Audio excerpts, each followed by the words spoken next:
ক্রেতা বিক্রেতার হাক ডাকে জমে উঠেছে দেশের অন্যতম বৃহৎ আমের বাজার নওগাঁর সাপাহার হাট। তবে প্রচণ্ড রোদ আর গরমে সব আম একসঙ্গে পাকতে শুরু করায় মিলছে না কাঙ্ক্ষিত দাম। এতে লোকসানের আশঙ্কায় আছেন বাগানীরা। নওগাঁ থেকে বিস্তারিত জানিয়েছেন প্রতিনিধি রায়হান আলম। সারা বাংলাদেশের মধ্যে সর্ববৃহৎ আমবাজার নওগাঁর সাপাহার আমবাজার।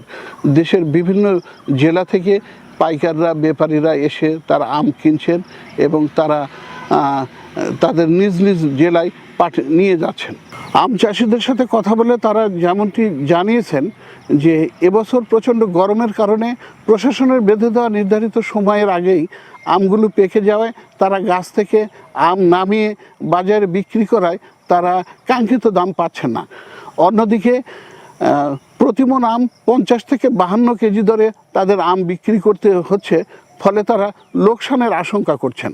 এ ব্যাপারে আম চাষিরা বাজার ব্যবস্থাপনার সুদৃষ্টি কামনা করছেন তারা, এবং তারা বলেছেন যে যদি বাজার ব্যবস্থাপনা তারা তদারকি হয় তাহলে তারা 45 কেজিতেই প্রতিমণ আম বিক্রি করবেন বলে তারা জানিয়েছেন।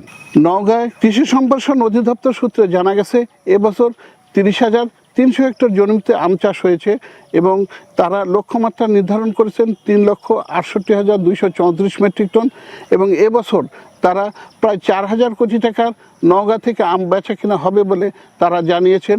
এই ছিল নওগাঁর আমবাজারের আমাদের সর্বশেষ খবর।